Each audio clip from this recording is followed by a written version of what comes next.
I've already lost my mom. I've already lost my grandma. This is this is my dad at the end of the day. Family calling for mercy tonight to stop an execution. Curtis Windom is set to be put to death later on this month. Now his daughter is asking the court to spare his life. It was August 22nd, 2025, inside Florida's death chamber. And one man was just minutes away from taking his final breaths. His name was Curtis Windom, a man who had once smiled easily, lived quietly, and loved deeply, until one single day turned him into one of Florida's most feared killers. In less than 3 hours, Windom slaughtered 3 innocent people at 3 different locations: his girlfriend, the woman he once called his entire world, her mother who had tried to protect her, and his own close friend, a man he accused of betraying him. The brutality was shocking. The calmness is even worse. He shot each one in cold blood, then walked away as if nothing had happened. Decades later, justice caught up with him, and as the clock ticked inside the execution chamber, Windom lay strapped to the gurney staring at the ceiling lights, waiting for the poison to reach his veins. This is the story of a man who destroyed everything he ever loved, and the execution that ended one of Florida's darkest days. To understand how Curtis Windom ended up on a gurney inside Florida's death chamber, we have to go back to that violent afternoon in 1992 when everything began to fall apart. It was a warm February day in Orlando. People were going about their ordinary routines. Children walking home from school, traffic thick on the main roads, while Curtis Windom moved through the city with a revolver hidden under his jacket and rage boiling just beneath the surface. By noon, 3 people who once trusted him would be dead. The first was Johnny Lee, a man Windom had once called his friend. But friendship had turned to fury over money. Windom claimed Johnny owed him $2,000, and that debt became the spark that set off the massacre. He waited, watched, then pulled up beside him on a quiet street, raised his gun, and fired twice into his back. Johnny collapsed before he even saw who shot him. Windom stepped out of the car, walked closer, and fired again. A cold, calculated act of vengeance. But the killing didn't end there. Within minutes, Windom drove to an apartment complex on the east side of town. Inside lived Valerie Davis, his girlfriend, the woman he once promised to marry. Neighbors would later testify they heard shouting, then gunfire. When police arrived, Valerie was lying on the floor, shot point blank.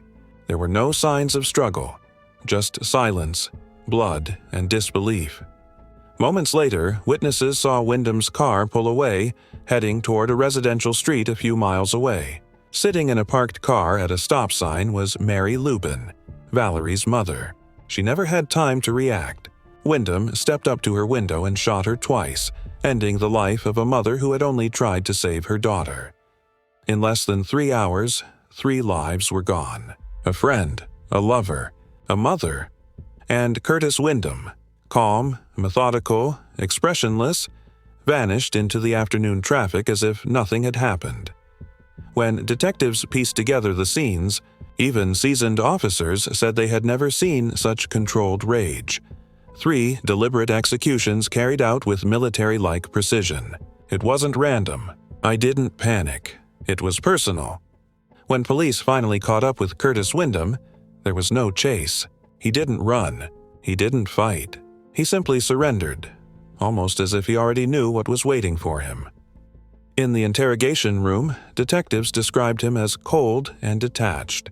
He admitted being angry, admitted having a gun, but denied remembering how many people he had shot. To some, it felt like guilt. To others, it was manipulation. A man trying to soften what he had done by pretending confusion. By the time the case reached trial, the evidence was overwhelming. Ballistics linked his revolver to all 3 murders. Eyewitnesses placed him at every scene. And the pattern of killings: 3 victims in 3 different locations within hours, left no room for doubt. The prosecution described the murders as deliberate executions, carried out with precision and purpose. They told the jury that Windom had gone on a personal mission of destruction, killing his friend for money, his girlfriend for betrayal, and her mother simply because she was there. Then came the photographs. The crime scene images silenced the courtroom. Even jurors struggled to look.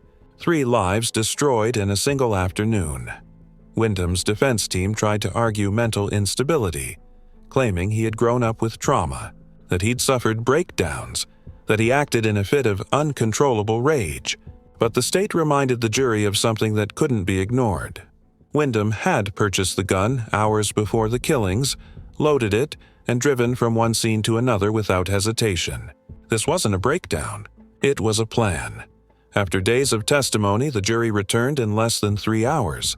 Guilty on all counts, 3 murders and 1 attempted murder. When the judge asked if he had anything to say before sentencing, Windom looked straight ahead and said only 2 words. "It's done." The courtroom fell silent. Family members of the victims wept quietly. And as the judge read the sentence, death by lethal injection, Windom showed no emotion. To some, it was justice finally delivered. To others, it was only the beginning of a long journey through appeals, paperwork, and years of waiting, because in Florida, a death sentence is rarely the end. It's the start of a countdown that can last decades. For more than 3 decades, Curtis Windom sat on death row, a name printed on legal dockets, appeal papers, and faded prison logs. He spent most of those years inside a small cell at Florida State Prison, isolated from the world he once knew. His days were routine. Lights on at dawn, roll call, meals through a narrow slot in the door. He wrote letters to pastors, to relatives who never replied, and to lawyers who came and went with new appeals. Each appeal raised the same question: was Curtis Windom mentally fit to die? His attorneys argued he had grown up in poverty, abused, addicted, and untreated for mental illness. But the courts saw something else. A man who planned his actions, who bought the weapon, who aimed, and who killed with precision. Every motion was denied, every stay lifted. By the summer of 2025, the final date was set. August 22nd, the day the state would carry out his execution. He was 63 years old. On the morning of his final day, prison officials followed the same strict protocol used for decades. Windom was moved from his death row cell to the holding area beside the execution chamber. His hands were cuffed, his ankles shackled. He was given new clothes, clean trousers, a plain white shirt, and slip-on shoes. A chaplain entered the room and read softly from the Bible. Windom nodded, silent. He was offered a final meal, one that he requested himself: fried chicken, mashed potatoes with gravy, green beans, cornbread, and a slice of pecan pie. He ate slowly, leaving half untouched. Witnesses later said he seemed calm, not peaceful, but emptied, like someone who had already said goodbye. As evening fell, the small group of official witnesses began to gather behind the glass partition. On the other side of that wall stood the gurney, a simple stainless steel bed with leather straps across the arms, chest, and legs. The air was cold. The lights are bright. Every sound echoed. At 6 p.m., guards entered his holding cell. "Windom," one of them said quietly, "it's time." He stood without resistance, walked the short hallway barefoot. When he stepped into the chamber, his eyes moved slowly across the room, to the witnesses, to the glass, to the cross hanging on the wall. He lay down on the gurney, arms spread wide. The straps were tightened, monitors were attached, and a nurse found the vein in his left arm, sliding the needle beneath the skin. Through the glass, the witnesses could see him breathe deeply. Once, twice, slower each time. The warden read the official order, and as the clock struck 6:14 p.m., the first of the 3 lethal drugs began to flow. Windom's lips moved slightly. No one could hear what he said. Then his eyes closed. Within minutes, his chest stopped rising. At 6:23 p.m., Curtis Windom was pronounced dead, ending a story that had begun 33 years earlier in a fit of rage that destroyed 3 lives and shattered countless more. In the witness room, no one spoke. The silence felt heavier than justice. When asked if he wanted to make a final statement, Curtis Windom turned his head toward the glass, where a few faces stared back at him. family members of the victims, prison officials, reporters, and a quiet chaplain holding a Bible. He spoke slowly, his voice barely above a whisper. "I've had a long time to think about what I did. I can't change it. I can only pray that the ones I hurt have found peace." He paused, then added, "Tell them I'm sorry. That's all, no tears. No anger, no pleas for mercy. Just silence. The kind that settles over a room when words no longer matter." As his body went still, one of the victim's relatives pressed a hand to the glass and whispered. Outside the prison, the night was quiet. No protests, no crowds, just the hum of the lights over the gate and the sound of a single van carrying a body back to the morgue. For decades, Curtis Windham's name had been tied to one of Florida's darkest crimes, the man who killed his friend, his girlfriend, and her mother, all in a single afternoon. And even in his final hours, that brutality lingered, a reminder that some wounds never fade, and some apologies come too late to matter. He once told a prison chaplain that he still saw their faces every night before he slept. If that was true, then maybe death wasn't freedom.